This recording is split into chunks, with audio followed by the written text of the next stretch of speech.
Hi viewers, welcome to our channel. ప్రస్తుతం మనతో పాటు సీనియర్ జర్నలిస్ట్ దాము బాలా సర్నర్ వారితో మాట్లాడదాం. నమస్కారం. నమస్తే. దేశంలో మధ్యంతర ఎన్నికలు రాబోతున్నాయి అన్నట్టుగా అమిత్ షా గారు ఒక సూచన చేశారు సార్. ఇప్పుడు మధ్యంతర ఎన్నికలు వస్తే మరి ఇక్కడ ఆంధ్రప్రదేశ్లో చూసుకుంటే చంద్రబాబు నాయుడు గారు అండ్ కూటమి ప్రభుత్వం కాస్త కంగారు పడుతున్నట్టుగా, ఎందుకంటే 2026లోనే ఎలక్షన్స్ వస్తాయి, మొన్నే జరిగాయి.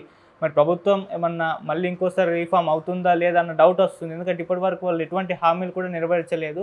అందుకే జగన్మోహన్ రెడ్డి గారు కూడా సైలెంట్గా ఉన్నారు, మోదీ సపోర్ట్ ఉంది కాబట్టి అని అంటున్నారు. మరి ఏం జరిగే అవకాశం ఉందంటారు సార్? ఇప్పుడు మధ్యంతర ఎన్నికలు అయితే గ్యారంటీగా వస్తాయి. దీనికి కారణం ఏంటంటే ఒకే వన్ నేషన్ వన్ ఎలక్షన్ అనే కాన్సెప్ట్ వాళ్ళు ఎప్పుడో 2019లోనే తీసుకొద్దాం అనుకున్నారు, అప్పుడు కుదరలేదు. మళ్ళీ 2024లో కూడా తీసుకొద్దాం అనుకున్నారు, అప్పుడు కుదరలేదు. ఇప్పుడు వాళ్ళైతే సీరియస్గా ఉన్నారు. So one nation one election అనేది వాళ్ళ మోటివ్. సో అంటే దేశం అంతా అసెంబ్లీ ఎన్నికలు, పార్లమెంట్ ఎన్నికలు ఒకేసారి జరగాలి. దీనికి వాళ్ళు చెప్తున్న రీజన్ ఏంటంటే, ఇలా ఒకేసారి ఎన్నికలు జరగడం వల్ల టైం వృధా కాదు, తర్వాత డబ్బులు వృధా కాదు. యంత్రాంగం అంతా కూడా, ప్రభుత్వ యంత్రాంగాలంతా ఎప్పుడు కూడా ఎన్నికల్లోనే గడిపేస్తూ ఉంటుంది.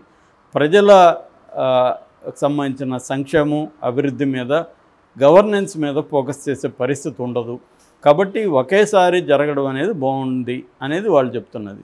ఇది వినడానికి బాగానే ఉంది, లాజికల్గా కరెక్టే కదా అనిపిస్తుంది ఎవరికైనా. నిజమే కదా, ఒక్కొక్క స్టేట్లో ఒక్కొక్కసారి ఎన్నికలు జరుగుతూనే ఉంటాయి, ఎవరి ఇయర్ ఎక్కడో జరుగుతూ ఉంటాయి.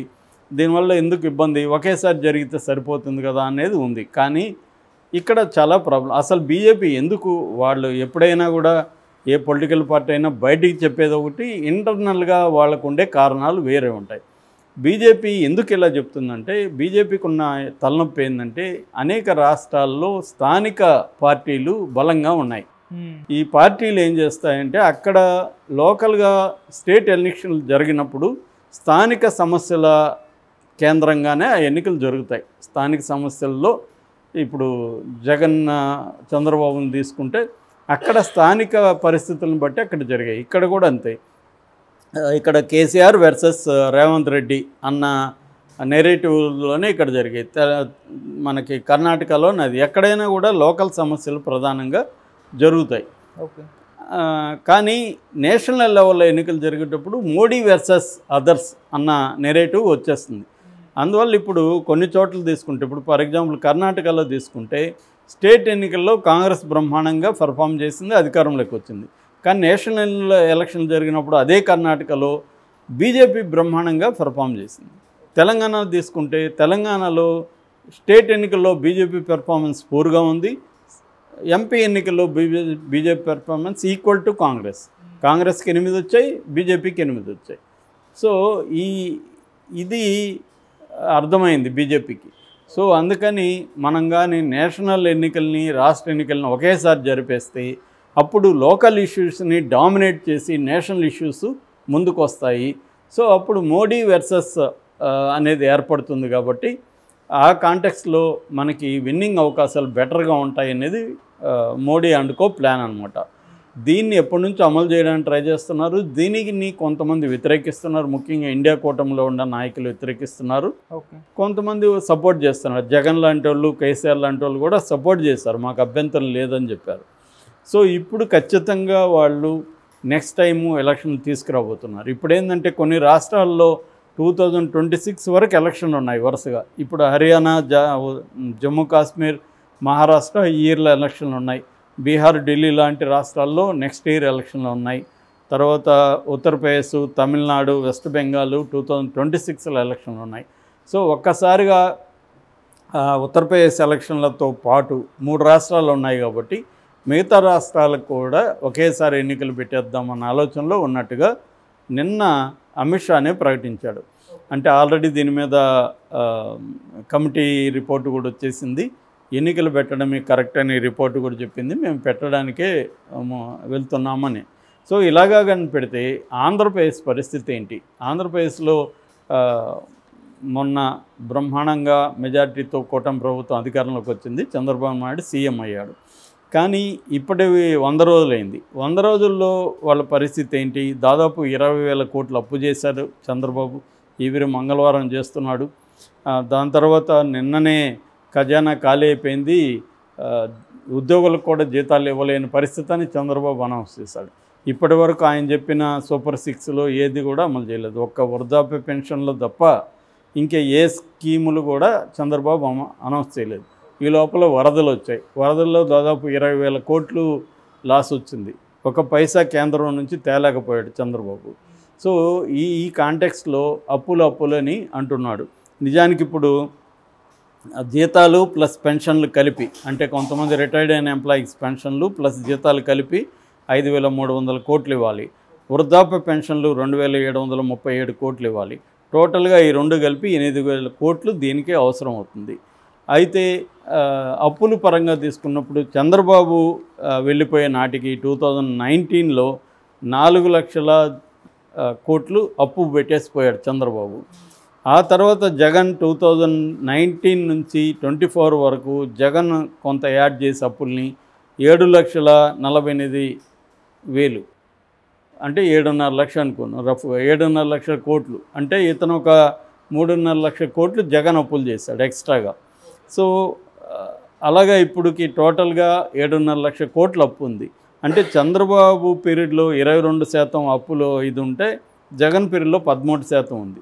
సో జగన్ వాళ్ళ లాజిక్ ఏంటంటే, మేము కరోనా టైంలో 70,000 కోట్ల లాస్ వచ్చింది, అయినా కూడా 2,74,00,000 కోట్లు డీబీటీ ద్వారా ప్రజలకు అందించాము, అందుకే మేము 3.5 లక్షలు అప్పులు అవ్వడానికి కారణం ఇది. చంద్రబాబు మరి ఏం చేశాడు ఆ టైంలో, 4 లక్షలు ఎందుకో ఆయన అప్పు చేశాడు చెప్పాలి అనేది వీళ్ళు అంటున్నారు.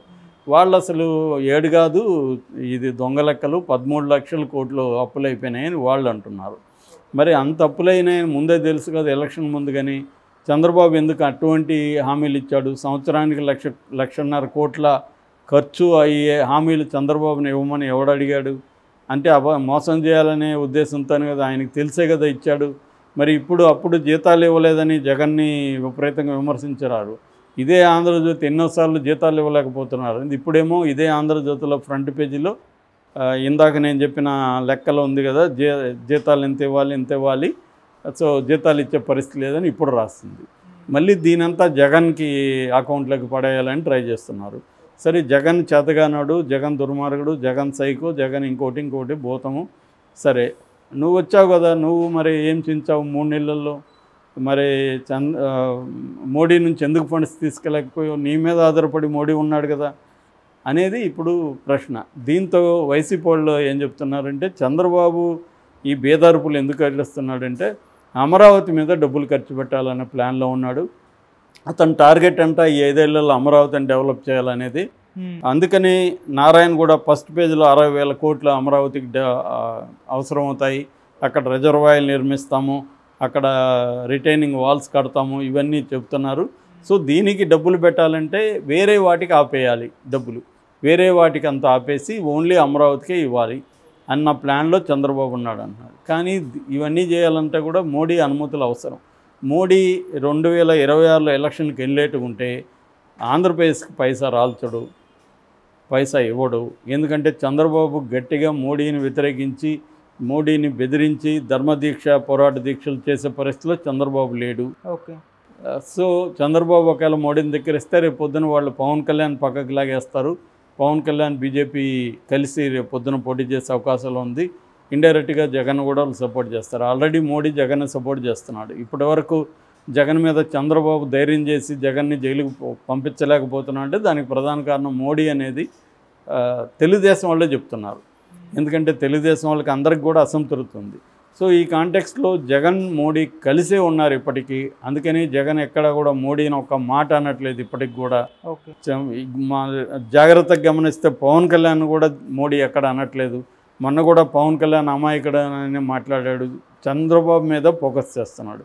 సో మోడీ చంద్రబాబుని విధిలేక మొన్న పెట్టుకున్నాడు తప్ప మోడీకి ఏమి చంద్రబాబు మీద ప్రేమ లేదు.